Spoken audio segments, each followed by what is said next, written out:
Laudate omnes gentes, laudate Domino.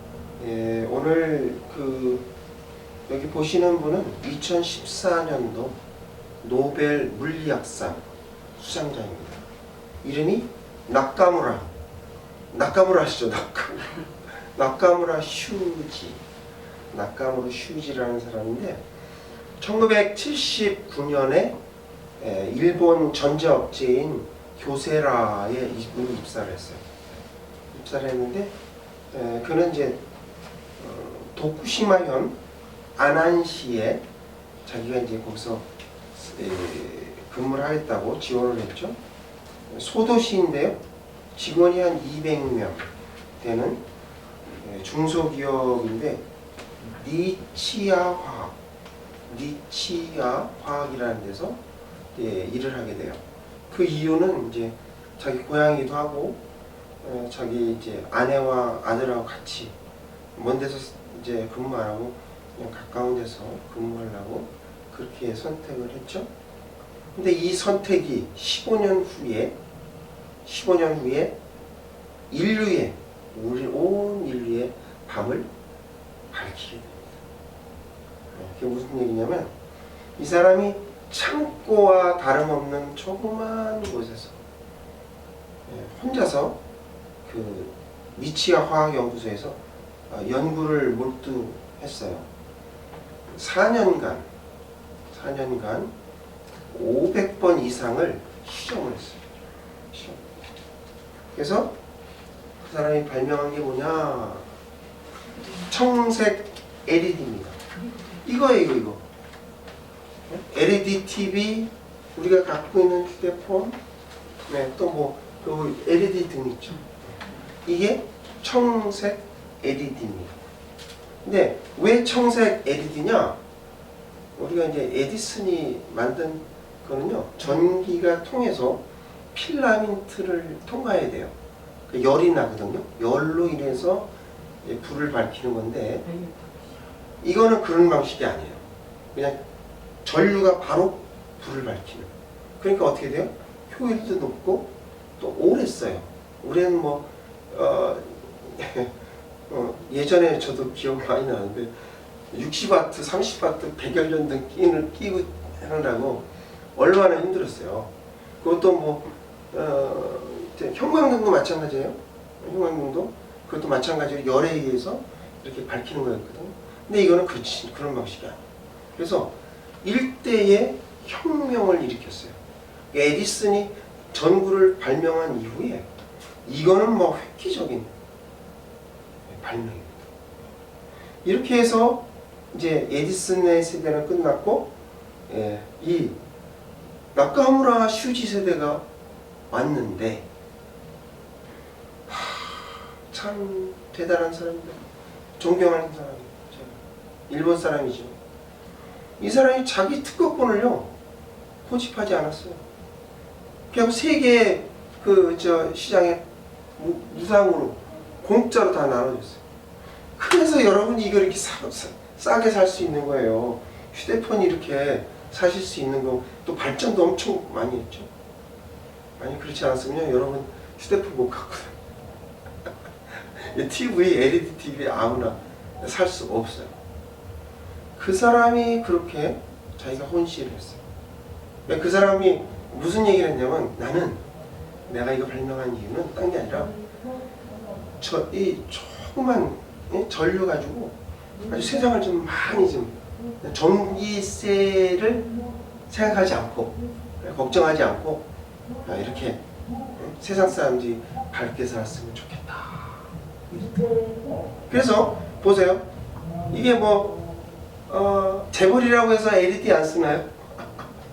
저기 가난한 우리 사람이라도 다 쓸 수 있게, 모두가 다 쓸 수 있도록 이렇게 제공했다. 이타적인 삶을 살았던 이 사람이 바로 나카무라 슈지라는 사람. 그래서 이 사람이 참 모든 사람에게 선한 영향력을 미쳤어요. 그래서 제가 오늘 제목이 선한 영향력이에요. 네, 그러면 우리도 이렇게 선한 영향력을 발휘하려면 어떻게 해야 할까를 한번 생각해 봤습니다. 오늘 본문을 통해서 우리에게 주시고자 하시는 하나님 말씀은 첫째, 이타적인 삶을 살아야 합니다. 따라해 볼게요. 이타적인 삶을 살아야 합니다. 라고 말씀하십니다. 살아계신 하나님 말씀이에요. 5절, 6절 다 함께 봉독하겠습니다. 시작. 그들이 돌아오지도 않고 한 사람은 자기 밭으로 한 사람은 자기 사업하러 가고 그 남은 자들은 종들을 잡아 모욕하고 죽이니. 아멘. 오늘 말씀은요, 여러분들이 많은 설교자들이 이 본문을 가지고 설교를 하셨어요. 그리고 저도 신학교 때부터 시작해서 약 한 18년 동안 이거를 이제 보고 듣고 했는데, 오늘 말씀이 그냥 혼인잔치 또는 큰 잔치라는 그 제목의 비유예요. 예수님의 비유인데, 같은 내용으로 누가복음 14장 15절과 24절에 이와 비슷한 내용이 또 나와요. 근데 이제 마태복음이 먼저 쓰여졌죠. AD 50년에. 그러니까 어떻게 보면 누가도 이 사실을 보고 자기 나름대로 썼겠죠. 근데 제가 봐서는 마태복음이 의미가 더 커요. 그래서 제가 본문을 마태복음으로 선정을 했습니다. 근데 사실 이게 난해 구절이에요. 이해하기 조금 힘든 그런 건데, 이 비유의 줄거리는 이렇습니다. 어떤 임금이, 어느 나라의 임금이 자기 아들을 이제 결혼시키려고 잔치를 베풀었어요. 그래갖고 초대장을 보내고 또 이제 하인들한테 야, 살찐 짐승을 잡아라, 소도 잡고 양도 잡고 아주 풍성하게, 다른 사람 거 빼앗은 거 아니에요. 자기가 갖고 있는 거 가지고 이렇게 해서 해놓고 초대를 했는데 한 명이라도 왔을까요? 한 명도 안 왔다고 성경은 나와 있어요. 한 명도 안 왔어요. 그래서 왜 그러지? 이 임금인데, 내가 명색이 그래도 이 나라의 임금인데, 그래서 다른 또 하인을 보냈더니 이제는 뭐라고 변명을 하냐면, 제가 있죠, 밭을 샀거든요. 그래서 그거 좀 가서 경작도 해야 되고, 또 어떤 사람은 누가복음을 보면 소 5결이라고 해요. 결이하면 한 쌍을 결이라고 하고, 왜냐하면 이제 멍에가 둘이 이렇게 몰고 가니까, 그리고 밭을 가니까, 그게 10마리죠. 10마리를 가지고 이놈들이 밭을 잘 가는지 못 가는지 가서 좀 테스트를 해봐야 됩니다. 이렇게 얘기하는 거예요. 또 어떤 사람은 뭐냐면, 저는요 결혼을 해야 되거든요. 조금 다 결혼해요. 결혼하기 때문에 잔치에 참석할 수 없어요. 다 이유가 그럴싸해요. 다 이유가 그럴싸합니다. 신명기에 보면, 신명기 몇 장인가? 24장 5절에 보면 그런 말씀이 있어요. 장가든 지 1년이 안 됐으면 진지. 군대를 가져야 돼요.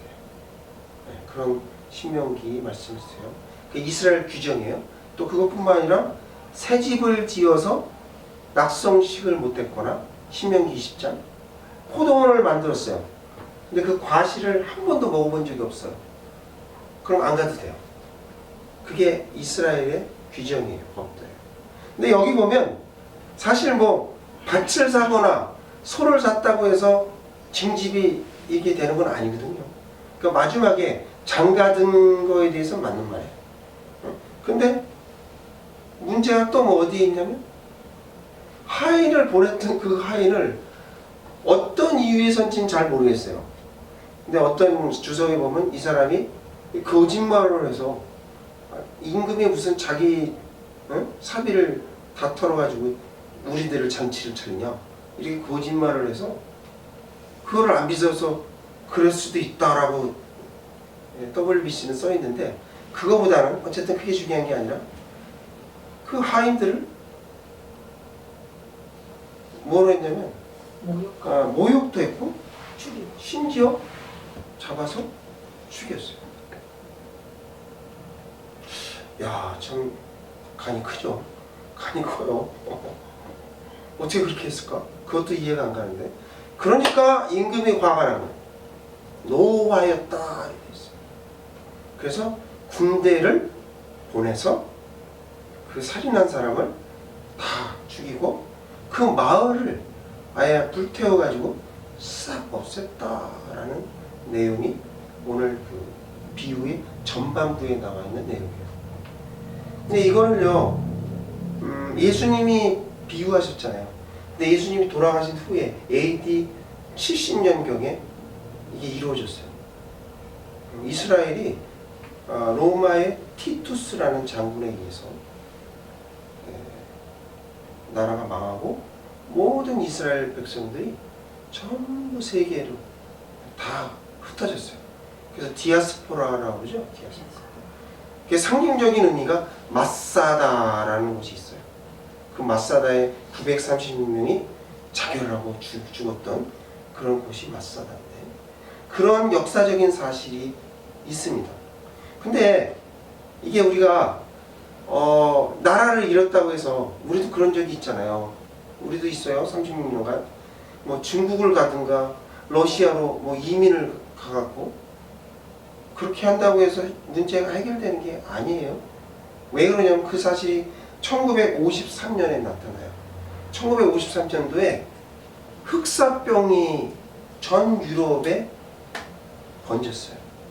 그래가지고요, 유럽인 중에서 3분의 1이 죽었어요. 3분의 1. 어마어마한 사람이 죽었거든요. 근데 그거를 그 정치가들이 이용했겠죠. 그 이스라엘 사람들을 잡아다가 거짓 그 자백을 하게 만들어가지고 이 패스트균을 퍼뜨린 게 유대인이다. 이렇게 해갖고요. 이건 역사적인 사실입니다. 구덩이를 엄청나게 크게 팠어요. 그리고 거기에 유태인들을 600명이나 아이, 어른, 노인 할 것 없이 다 거기다 모아놓고 불질러서 죽였어요.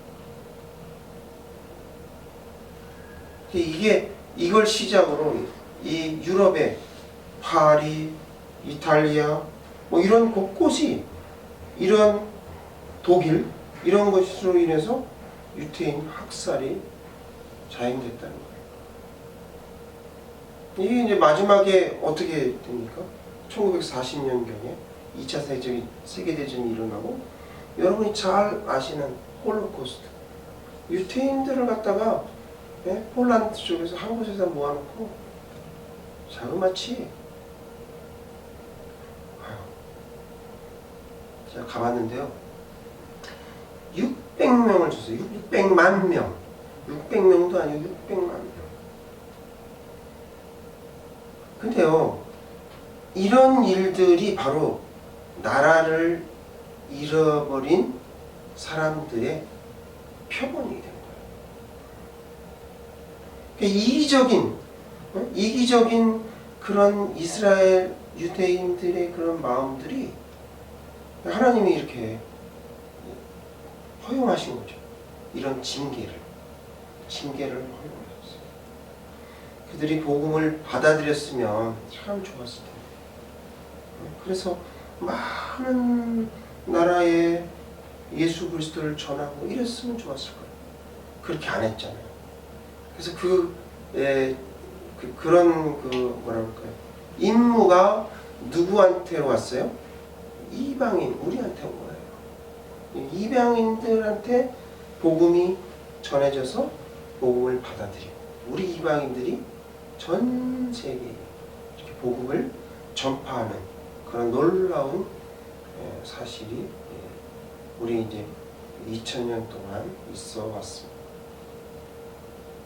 그 뒤에 얘기를 해드릴게요. 그래서 이제 왕이 야 이거 뭐 혼인잔치에 소도 이렇게 많이 잡고 과일도 많이 준비하고 여러 가지 연회를 다 베풀었는데 자, 안 되겠다. 그렇다고 결혼식 안 할 수는 없잖아요. 그렇죠? 그러면 길거리에 가서 데려와라. 아무나든지 다 데려. 성경에 보면요. 10절에 종들이 길에 가서 악한 자나 선한 자나 만나는 대로 다. 그러니까 이방인 중에서 선한 사람만 온 게 아니라는 얘기예요. 교회에 선한 사람만 온 게 아니라는 얘기예요. 이렇게 했죠. 이렇게 해가지고 우리도 이 유대인과 같이 이렇게 복을 받아갖고 계속 해야 되는데 어떻습니까? 우리 현대인들 지금의 상황. 지금 유태인처럼 닮아가려고 해요. 우리가. 그게 문제예요. 자기 유익만을 구하는 이기적인 삶을 살아가려고 합니다. 우리나라가요. 어디 가서 이렇게 물건을 떨어뜨렸잖아요. 돈이 있는 지갑이나 뭐 이런 것들. 그러면 외국인도 그렇대요. 그래갖고 놀래가지고 그거를 전부 파출소에 이렇게 맡겨가지고 한국 사람은 정말로 야 외국 같으면 다 그 안에 돈 빼가고 뭐 이탈리아에 가면 어디 또 가면 잘 아시죠? 잘못하면 소매치기 이런 얘기 많은데 한국은 그런 게 없다고 해요. 너무 참 정직한 나라다. 그래서 저도 이제 자부심을 갖고 참 좋은데 다른 면이 좀 있어요. 그게 뭐냐면 도둑질은 안 해. 근데 사기는 잘 쳐. 사기를 잘 쳐. 그래서 전화 금융 그런 것뿐만 아니라 최근에는 무슨 펀드 조작하거나 또는 코인 있죠. 코인 사기를 쳐가지고 많은 사람들이 금융 사기를 당하는 이런 일들이 지금 한국에서 비일비재하게 일어난다. 그러니까 자기 길만이 옳고 자기만 살려고 하는 그런 독선적인 이러한 삶을 산다면 우리도 예전에 유태인들이 겪었던 그런 일을 똑같이 반복할 수밖에 없고 하나님은요 우리에게 지난주가 부활절이잖아요. 십자가의 삶을 살아라. 그러니까 서로 돕고 서로 같은 공동체 안에서 살아가면 살아라. 이렇게 하셨는데 그렇게 살지 않아요. 너무 이기적인 사람이 너무 많아요. 그래서 오늘 말씀에 이타적인 삶을 살아야 된다. 그래야 가정이 살죠. 그래야 지역사회가 살죠. 한국에 가서는 나라가 굳건하게 유지가 되는 거예요. 근데 그거를 너무 눈앞의 것만 생각하는 그런 사람이 너무 많아졌기 때문에 하나님께서 우리는 이제 이타적인 삶을 살아야 된다. 이렇게 말씀하십니다. 두 번째로는 오만과 적대감을 버려야 합니다. 따라해 볼게요. 오만과 적대감을 버려야 합니다. 거룩하신 주님의 말씀입니다. 11절 다 같이 읽겠습니다. 시작. 이르되 친구여 어찌하여 예복을 입지 않고 여기 들어왔느냐 하니 그가 아무 말도 못하고. 네, 아멘. 그래서 온갖 종류의 사람들이 다 이렇게 잔치에 참여를 했어요. 그런 후에 임금이 어떤 분이 오셨나라고 이제 손님을 보려고 연회장에 나갔더니 예복을 입은 사람도 있고 예복을 입지 않은 사람도 있었어요. 그래서 임금이 예복 입지 않은 사람한테 가가지고 너희는 어찌하여 예복을 입지 않았느냐 라고 물으니까 성경에 보면 아무 대답도 못했다 라고 되어 있거든요. 그랬더니 임금이 사관들을 불러가고 저놈들을 잡아다가 바깥에 던져라. 그래서 슬퍼 울며 이를 갈게 되리라. 이 말씀을 하십니다. 바깥 어두운 데를 던져라. 자, 앞에까지는 우리가 어느 정도 스토리가 이해가 가요. 사건이. 근데 뒤 사건은 좀 이야기가 저는 어려웠어요. 진짜. 왜 그러냐면 생각해 보세요. 다 오라고 그랬잖아요. 누구나 다 오라고 왔는데 뭐 예복을 입은 거 안 입은 걸 가지고 다른 건 다 아무 소리가 없는. 왜 그거 하나만 가지고 안 입은 사람은 내쫓아. 내쫓으면 되지. 근데 그것도 아니고 굉장히 그 저기 저주에 비슷한 그런 거를 이렇게 하시죠. 자, 그러면 이 말씀을 가지고요, 어떤 설교자들은 이 예복이란 칭의다. 그러니까 예수님께서 우리에게 십자가에 돌아가셔서 우리 죄를 대속하셨으니까 우리는 믿음으로 구원받을 수 있다. 그래서 예전에 그러니까 그 칭의, 예수님의 옷을 입으면 그 입는 것이 바로 예복이다. 이렇게 얘기하시는 분이 있고요. 또 이런 분도 계세요. 성령 충만이다. 그러니까 이 예복은 성령 충만해야 잔치에 참여할 수 있다. 이렇게 이제 천국을 비유해서 이렇게 설교하시는 분이 지금까지 계십니다. 유튜브를 봐도 그런 내용들이 많이 나와요. 저는 그거를 동의할 수 없었어요. 왜냐하면 문맥상으로 안 맞아요. 이 말과 그 말이. 그래서 계속 고민을 하고 의문점을 제시했었는데 마침 하나님께서 부활절 선물로 마틴 로이스 존스라는 분이 이제 설교책을 하셨는데 우연이 아니죠. 하나님이 거기를 가르쳐 주신 거죠. 그게 보니까 거기에 나와 있더라고요. 그게 아니고 우리는 뭐 예복에 대해서만 초점을 맞췄는데 그게 아니에요. 그러니까 예복을 왜 그들이 거절했는가에 초점을 맞춰야 돼요. 왜 그들이 예복을 입지 않고 그 혼인잔치에 왔느냐? 그 이유를 찾아봐야 된다는 거죠. 그 이유는 뭐냐면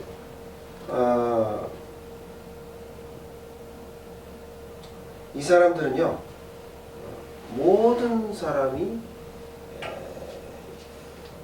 혼인잔치에 참석한다는 말을 듣고 자기도 간 거예요. 그러면서 혼인잔치에 가면 어때요? 맛있는 음식과 또 즐거운 음악과 여러 가지 연애를 하잖아요. 그러니까 그런 것을 받으려고 왔는데 뭐를 거절한 거예요? 예복 입는 거를 거절한 거예요. 그거 안 입으면 어때? 그냥 가면 어때? 그렇게 한 거예요. 근데 여러분 잘 생각해 보세요. 혹시 그런 데 가본 적이 있을지 모르겠는데 비싼 음식점, 레스토랑에 가면요 그냥 들어가면 안 돼요. 꼭 정장을 입어야 되고 어떤 곳에는 이렇게 나비 넥타이를 입어야 돼요. 여러분 칸 아세요? 칸. 응? 영화 칸. 프랑스 저 남부에 보면 칸이라는 곳이 있는데 거기 영화제를 해요. 그런데 아무리 자기가 뭐 유명한 톰 크루즈라고 하더라도 그 사람 절대 이 청바지 구멍 나고 통키 머리하고 그렇게 가나요? 절대 그렇게 안 해요. 왜냐면 그렇게 하고 가면요 그 칸이라는 그 영화에 먹칠하는 거예요. 그 사람 그거를 열은 그런 사람에 대해서 그 모욕을 하는 거예요. 또 같이 있는 사람들 다 정정하고 왔잖아요. 그런 사람들한테 나는 그래도 돼, 내가 왕이야, 이런 아주 그 자만심에 빠지게 되는 거예요. 그렇게 하면 안 된다. 어쨌든 저 유럽의 열차 이렇게 그 침대에 있고 그런데도 가면요 그 식당 칸 있잖아요. 거기 가는데도 정장을 해야 가요. 근데 뭐 그렇게 안 하고 자기는 그냥 간 거죠. 그래서 이 친구는 아마도 이런 마음을 가졌던 것 같아요. 단정하게 차려입고 결혼식에 이렇게 참석한 사람들을 보고 그들을 경멸했어요. 참 불쌍한 인간들 같으냐. 모두가 왕에게 굽시굽시 절하고 저 좀 봐, 저 좀. 나는 너희들하고 달라. 나는 너희들하고 달라. 응?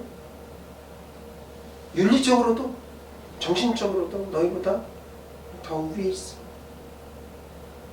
한결같이 이렇게 왕의 명령만 따라하고 순종하는 게 그게 참 어리석은 거 아니냐? 이렇게 생각합니다.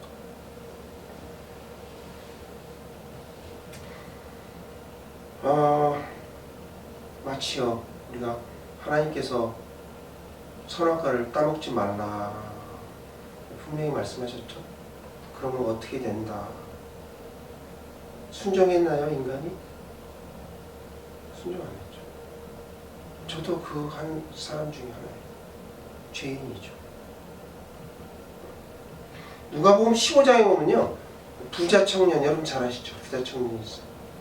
그 부자 청년이 와가지고 예수님께 저는요 어려서부터 십계명 다 지키고 11조 다 내고 전 다 이렇게 주일 성수하고 다 이렇게 지켰습니다.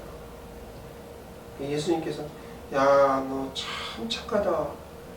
잘했는데 좀 부족한 것이 하나 있는데 네 많은 재산을 그거 있잖아 그거 좀 가난한 사람한테 좀 주고 나를 따르면 안 되겠냐? 예수님이 하시니까 이 부자 청년이 고민하면서 돌아갔다. 이거는 뭐 재물 때문에 그런 게 아니에요.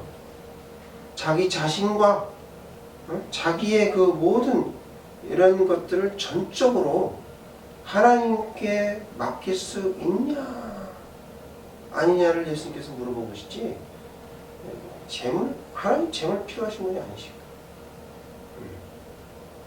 우리도 마찬가지 되겠죠. 우리도 우리 안에 정말 하나님을 참 섬기고자 하는 마음이 있는가?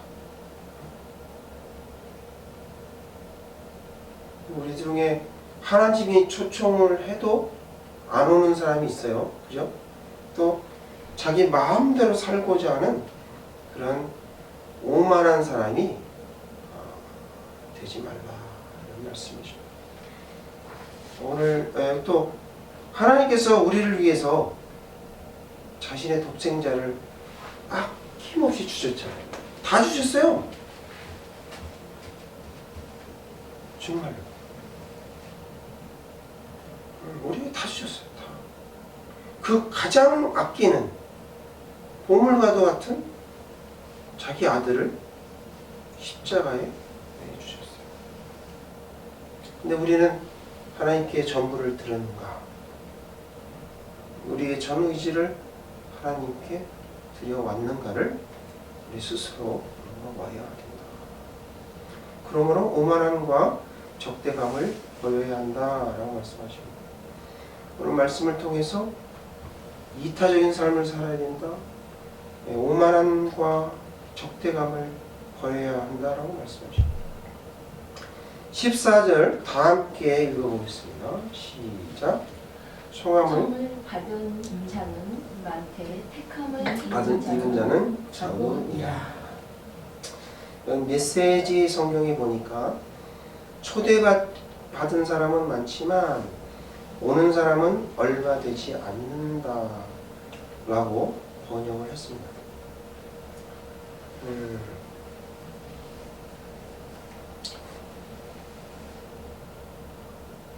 우리가 교회에 예배 들어오시는 분들 중에서 믿음으로 천국에 간다는 것, 이것이 이제 틀린 말은 아니에요.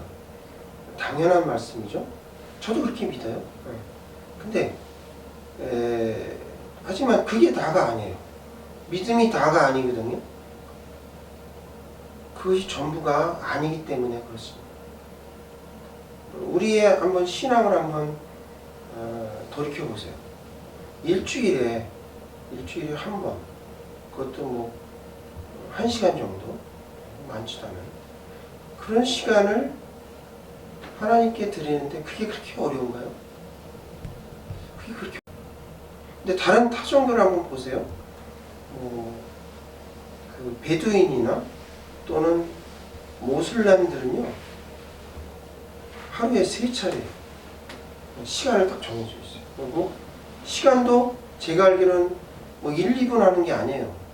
어떤 분은 제가 다 좀 30분 이상 되는 것 같은데, 아침, 점심, 저녁 어디를 가든지, 제가 여행하다 봤는데 트럭 운전기사가 사막에서 담요를 깔고 그 시간에, 저녁 시간인데 기도를 하더라고요. 하루에, 네?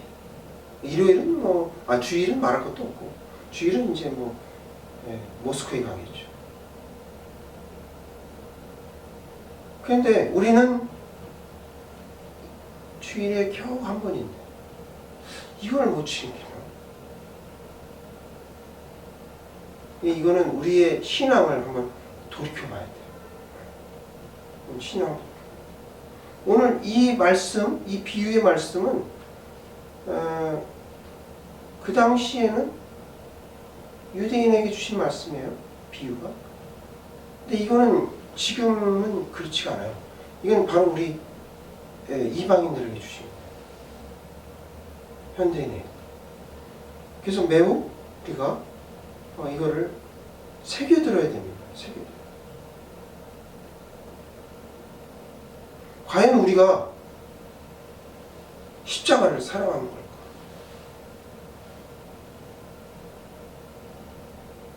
우리가 부활의 증인 맞나?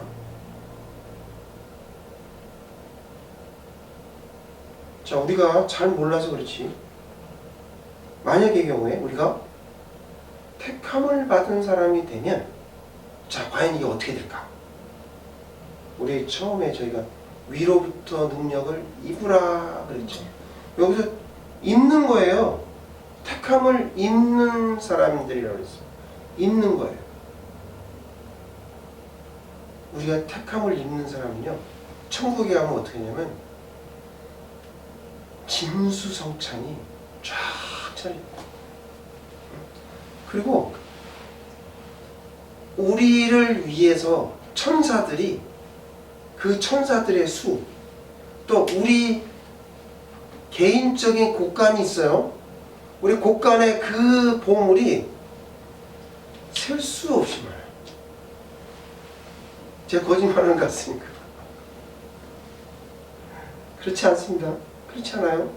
자, 오늘 성경에도 보면 나와 있듯이 우리 이 세상에도 은행이 있잖아요. 은행이 있는데 요새 주담대? 저기 집 담보로 해가지고 대출을 우리 애들 보니까 5%, 6%, 그 정도면 싸죠. 이자가 있잖아요. 이자. 은행에서 이자를 주는데, 그럼 천국에는 은행이 없을 것 같으세요? 천국에 은행 있어요. 천국 은행의 이자는 얼마나 할까요? 나와 있잖아요. 30배. 최소 30배예요. 60배? 100배. 천국에 가는 이야기를 밭의 비유로 말씀하신 거거든요.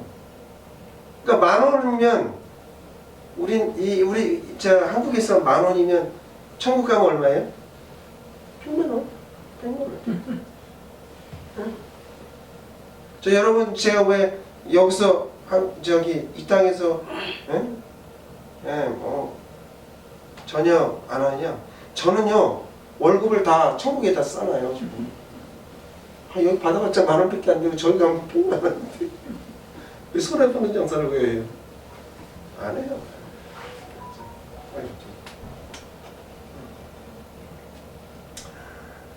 그리고 우리들의 생활이 몇 명 안 되는 곳에서 예배드리고 이런다고 해서 결코 무의미한 게 아니에요. 하루하루의 삶이요, 무의미하게 생각하시면 안 돼요. 이게 쌓여요. 여러분 꿈을 갖고 사셔야 돼요. 보세요.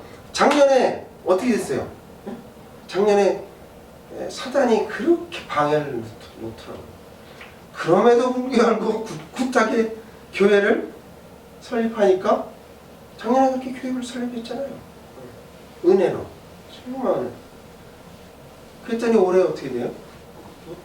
선교사 2분을 협력하는 그런 일이 일어났어요.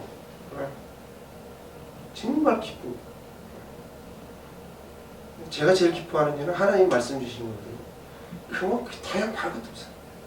내가 기쁨하니까 또 부활절 선물이라고 해서 이렇게 좋은 선물 주시니까 뭘 더 바라겠습니까? 근데 꿈을 가지고 사셔야 돼요. 내년에 어떻게 될지 몰라요, 진짜로. 전 기대합니다. 그런 기대함을 갖고 있어요. 미국을 보내실지, 뭐 아이슬란드를 보내실지 누가 합니까? 그날을 위해서 기다리는 거지. 하루하루 손꼽아. 손꼽아 기다려. 그것이 인생이고요. 그것이 믿음이에요. 우리가 어떻게 미래는 잘 모르지만 하나님께서 저에게 좋은 것으로 영적으로 이렇게 좋은 것으로 채워주신다 라는 것을 믿고 사는 것이 바로 우리 신앙인들의 태도가 아닙니다. 오늘 찬양에 이렇게 불렀어요. 보라 하나님은, 다 함께 해볼게요. 나의 구원이시라. 내가 의뢰하고